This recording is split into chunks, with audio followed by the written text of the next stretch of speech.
What do you do when you want to get creative with flowers and you can't get out and buy flowers? I'm Julie from Julie Davis Flower Workshops and Flower Start, the online flower arranging classes. I've been making these little signs today. I do hope you enjoy the video. Don't forget to give it a like and subscribe to my channel. Hit the notification bell and then you'll always know when I upload a new video. I've been on search for a suitable picture frame that I could repurpose as a chalkboard. I bought this one in a charity shop for about £2.50. You can see me here taking the backing out and removing the picture so that I can start painting the hardboard backing with chalkboard paint. I start by giving the hardboard a light sand and then open the can of paint using my trusty floristry scissors, and then the fun part begins. I'm right-handed and can't quite work out why I use my left hand to do all this painting. I've speeded up this next section. I'm sure you don't really want to be seeing me painting in real time. Because I wanted to give my chalkboard a second coat of paint, instead of letting my paintbrush dry out or having to clean it, I kept it in a plastic bag for the half hour or so it took my paint to dry. You'll also see here I've actually put some newspaper down.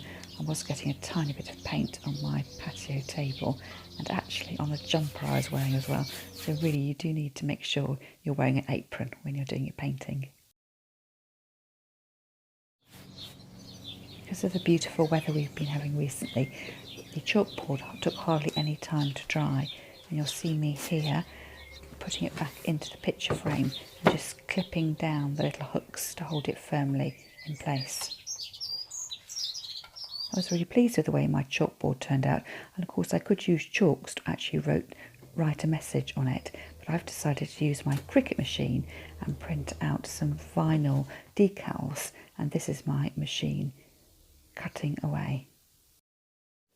Having printed out the words using my Cricut machine, this process now is called weeding. So I'm removing all the bits of vinyl that I don't need, and I use a special weeding tool to do this. So to do the two sets of words I've got here took me about 20 minutes. So it's really quite a time-consuming job, and you need to make sure you're working in really good light so you can see what you're doing.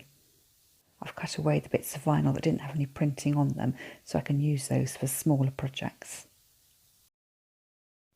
Having weeded out my words, I then attach them onto some transfer paper, which I then have to use a scraper to make sure the lettering sticks to the transfer paper. I'll then turn that over and peel off the backing paper, and then I can start to position it onto my chalkboard. Sometimes the letters haven't adhered properly onto the transfer paper and you need to give them a bit of a rub again, and you can see here that I'm rocking the backing paper off in order that I hopefully don't dislodge anything.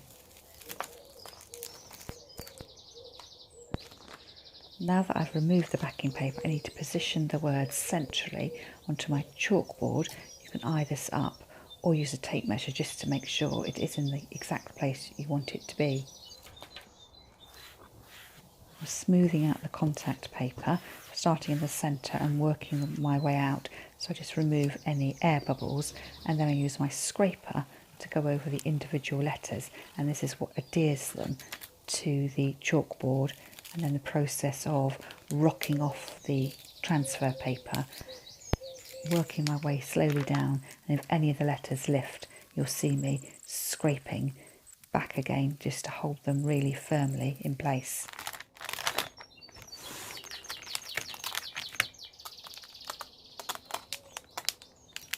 And this is my finished upcycled chalkboard with some uplifting motivational words. For my next project, I'm using a chalkboard that I bought online. I go through exactly the same process of centrally lining up my letters, using my scraper to adhere them in place, and then removing the transfer paper.